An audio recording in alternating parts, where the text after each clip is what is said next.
family has been my one constant in life. Over the past 18 years, I've lived in 3 different countries and gone to 7 different schools. And I haven't really lived anywhere longer than 4 years at a time. Because of this frequent moving around and lack of geographic stability, I don't really have a sense of where home is. And to me, home is more of a feeling than a physical place. Home is when I'm with my family. My family has helped supported me and grounded me throughout my entire life. And as friends and places come and go, they're always there for me. And I think because of this strong connection with my family, I chose this as my Greenstone topic. About 4 years ago, when I first moved to Bali, I immediately noticed that the concept of family was far different than my own as a Westerner. For me, my family has always been me, my mom, my dad, and my sister, all living together. However, in Bali, it's far more inclusive. Oftentimes, these people, and then aunts, uncles, grandparents, cousins, everyone, all live together on a family compound or on traditional land. And the ties to community are much, much stronger.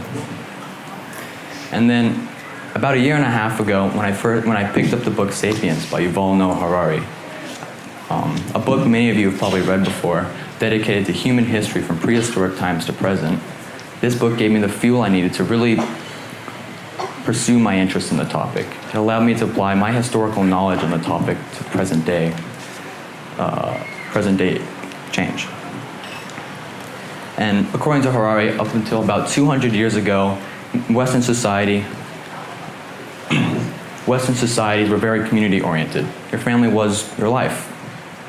You would follow your parents or grandparents' footsteps in all aspects of life, from trade, craft, political views, religion, sometimes even how to prepare and eat food. As civilizations began to grow from the creation of agriculture, these communities would act as a form of social welfare for one another. They would heal each other, tell each other the news, police each other, and act as a bank for one another.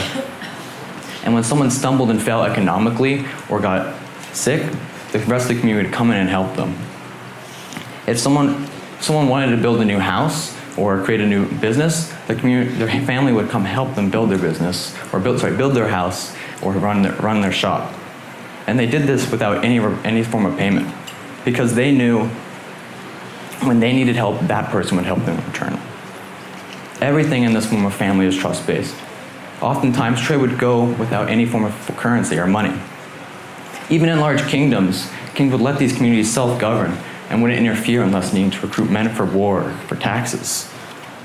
There was no system for mass welfare, education, insurance that we're used to today, and it was up to communities to support each other. Without your family, you were likely to die and starve, and oftentimes when a kid ran away from home, their only options were to join the military or become a slave, because without it, they'd starve. As I read, I realized that this form of family is almost identical to current-day Balinese family. The same basic concept of a community working together to support another instead of more of a focus on the individual is present in both. In Bali, oftentimes, everyone lives together under one roof and support each other. And then, to my surprise, up until about 200 years ago, this massive change in the West was caused by the Industrial Revolution.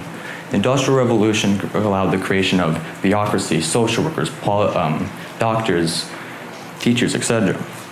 And the government started to implement these into these small communities. At first, the communities didn't like this. They liked governing themselves, and they didn't like this outside intervention, or hesitant to accept this help and send their kids to nationalist education.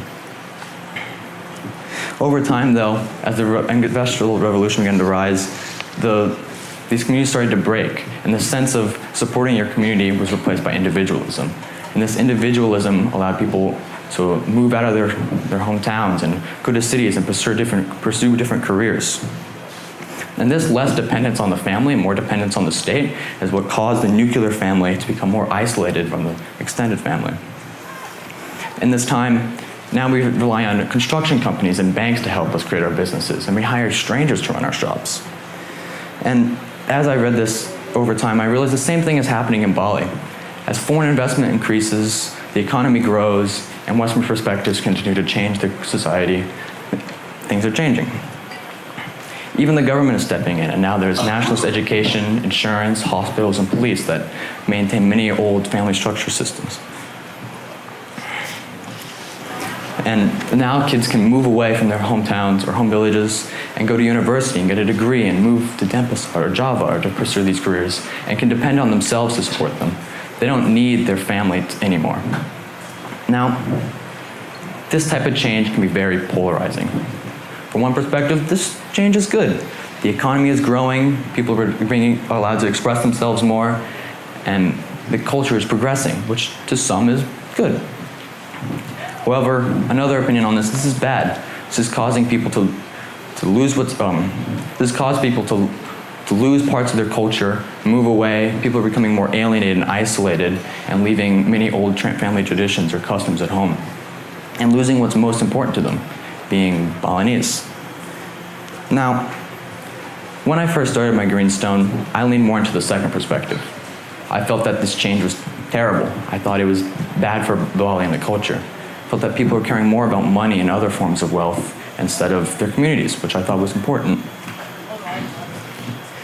However, as I continue my Greenstone, I realized my opinion isn't that important because it's not my culture. I'm just a visitor here. And it's not fair for me to make all these scrutinous opinions on their culture when I'm not really a part of it. So, inspired by this, I decided to go out and interview people in my community, in the local community, and ask them how they felt. And to my surprise, they were really happy with this change. They liked the newfound freedom that they had and that they could choose their own careers, or they don't have the same pressure to find another partner in the same caste or another Hindu. And they felt that because of this change, the hierarchy of family, which to many felt oppressive, was less prevalent, that they could be more open about their sexuality, political views, and choose their own careers. And because of this, the economy is growing. People could move out and create new businesses and create economies where they didn't exist before. And they were really happy with this newfound freedom. However, everyone I talked to discussed some similar issues that they felt when talking about this change. The change that they didn't know how to balance their personal lives and their personal development and their communities. They felt that because of this change, youth aren't getting the same values and lessons that they did as a kid.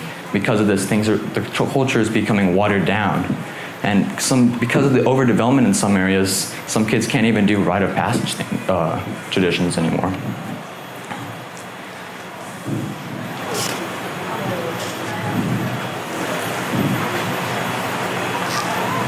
However, the people I talked to were rather comfortable with this change. They felt that it wouldn't go too far. They felt that the Balinese strong sense of home and community and culture would allow it to continue to thrive and survive for years to come. And I agree with this. My views changed. I felt that, and I think time proves this. Bali has shown that it stays true to its culture from the Islamic wave, Dutch influence, and Japanese occupation. Balinese have such a strong sense of culture, it's hard to separate them from it.